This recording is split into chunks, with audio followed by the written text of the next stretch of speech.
Nusantara. Bersama kanal Gede Juliarsa, terkait ranah data, Gasik Cloud, media praktik budaya, teknologi, informasi, mempersembahkan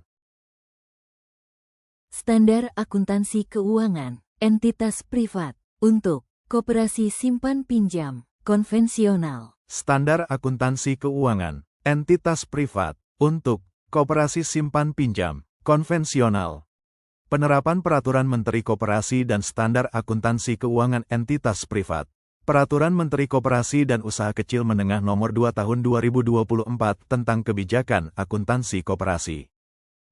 Latar belakang. Standar akuntansi keuangan entitas tanpa akuntabilitas publik sudah tidak sesuai dengan kebutuhan laporan keuangan koperasi karena tidak bisa mengakomodir laporan konsolidasi bagi koperasi yang memiliki beberapa unit usaha dan pemisahan laporan pendapatan bagi anggota dan non-anggota.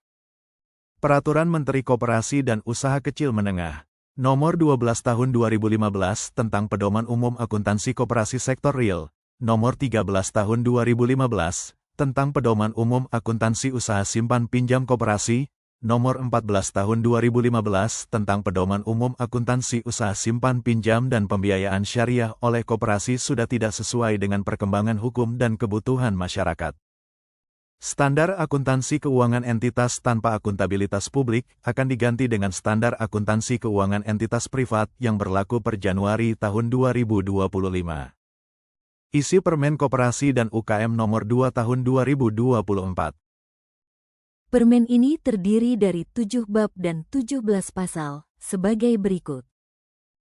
Bab 1 Ketentuan Umum, Bab 2 Akuntansi Koperasi, Bab 3 Laporan Keuangan Koperasi, Bab 4 Audit Laporan Keuangan, Bab 5 Ketentuan Lain-Lain, Bab 6 Sanksi Administratif, Bab 7 Ketentuan Penutup. Ruang lingkup kebijakan akuntansi koperasi. Berdasarkan Pasal 3 Peraturan Menteri Koperasi Usaha Kecil Menengah Nomor 2 Tahun 2024, kebijakan akuntansi yang diatur. 1. Penyajian laporan keuangan. 2. Akuntansi aset. 3. Akuntansi liabilitas. 4. Akuntansi ekuitas. Akuntansi koperasi. Proses bisnis koperasi secara umum dibedakan menjadi 3, yaitu 1. Sektor real. 2. Simpan pinjam. 3. Kegiatan usaha di sektor jasa keuangan. Akuntansi koperasi untuk sektor real menggunakan Standar Akuntansi Keuangan Indonesia, entitas privat dan entitas mikro kecil menengah. Akuntansi koperasi untuk sektor real yang melaksanakan kegiatan usaha simpan pinjam dan koperasi simpan pinjam menggunakan Standar Akuntansi Keuangan Indonesia. Standar Akuntansi Keuangan Entitas Privat. Akuntansi koperasi untuk sektor real yang melaksanakan kegiatan usaha simpan pinjam dan koperasi simpan pinjam menggunakan Standar Akuntansi Keuangan Indonesia atau Standar Akuntansi Keuangan Entitas Privat. Laporan keuangan. Laporan keuangan wajib disajikan dan disusun dengan kebijakan akuntansi bagi koperasi yang memiliki unit simpan pinjam, koperasi simpan pinjam, unit simpan pinjam syariah, koperasi sektor real, serta koperasi yang menjalankan kegiatan usaha di sektor jasa keuangan. Penyusunan laporan keuangan dilakukan oleh pengurus koperasi dan disusun dalam bahasa Indonesia dengan menggunakan mata uang rupiah. Laporan keuangan memuat tanda tangan pengurus dan sepenuhnya menjadi tanggung jawab pengurus atas kebenaran informasi yang disajikan. Periode pelaporan. Laporan keuangan tahunan. Laporan keuangan periodik, terdiri dari triwulan, semesteran dan sewaktu-waktu bila dibutuhkan. Penyampaian laporan keuangan koperasi. KSPUSP Koperasi, KSPPS-USPPS Koperasi, Koperasi Sektor Real, dan koperasi yang menjalankan kegiatan usaha di sektor jasa keuangan wajib menyampaikan laporan keuangan tahunan kepada kementerian dan/atau dinas sesuai dengan kewenangannya. Wilayah keanggotaan dalam satu kabupaten, kota disampaikan kepada Bupati, Wali Kota. Wilayah keanggotaan lintas kabupaten, kota dalam satu provinsi disampaikan kepada Gubernur dan wilayah keanggotaan lintas provinsi disampaikan kepada Menteri. Pilar standar akuntansi di Indonesia dan standar akuntansi keuangan entitas privat. Menurut Ikatan Akuntan Indonesia, standar akuntansi keuangan merupakan kumpulan pernyataan, standar akuntansi keuangan dan interpretasi standar akuntansi keuangan yang diterbitkan oleh Dewan Standar Akuntan Keuangan dan Dewan Standar Syariah Ikatan Akuntan Indonesia.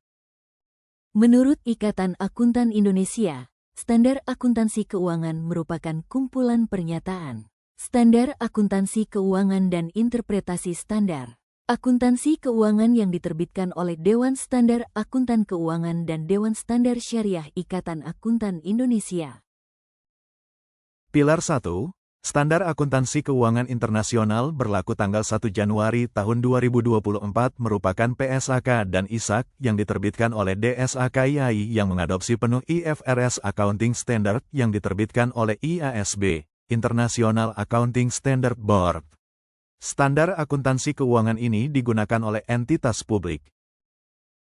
Pilar 2. Standar Akuntansi Keuangan Indonesia diterbitkan oleh DSAKIAI dan DSASIAI yang terdiri PSAK dan ISAK, serta peraturan regulator pasar modal untuk entitas di bawah pengawasannya, selama peraturan regulator pasar modal tersebut tidak bertentangan dengan PSAK dan ISAK yang khusus mengatur transaksi, peristiwa, atau kondisi tertentu entitas publik, dan entitas privat yang memilih standar akuntansi keuangan Indonesia.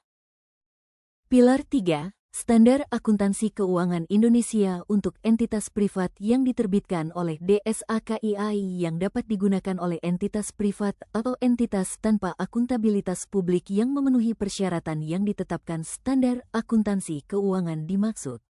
Standar akuntansi keuangan entitas privat mulai diterapkan tanggal 1 Januari tahun 2025 menggantikan standar akuntansi keuangan entitas tanpa akuntabilitas publik. Pilar 4. SAK Indonesia untuk EMKM. SAK Indonesia untuk EMKM adalah standar akuntansi yang diterbitkan DSAKIAI dan dirancang untuk digunakan oleh usaha mikro, kecil, dan menengah EMKM. Kriteria entitas atau perusahaan yang termasuk dalam kategori EMKM merujuk pada Undang-Undang Nomor 20 Tahun 2008 tentang Usaha Mikro, Kecil, dan Menengah. Komponen laporan keuangan koperasi. 1. Laporan posisi keuangan. 2. Laporan perhitungan hasil usaha atau laporan laba rugi dan penghasilan komprehensif lain jika dalam standar akuntansi keuangan entitas privat. 3. Laporan perubahan ekuitas. 4. Laporan arus kas. 5. Catatan atas laporan keuangan. Sampai di sini dulu pemaparan yang dapat disampaikan. Materi selanjutnya, segera hadir ikuti terus kanal ini. Tetap semangat, salam Raga Nusantara. Informasi terkait materi yang telah disampaikan bisa di-download melalui link deskripsi. Selalu update ya, terima kasih.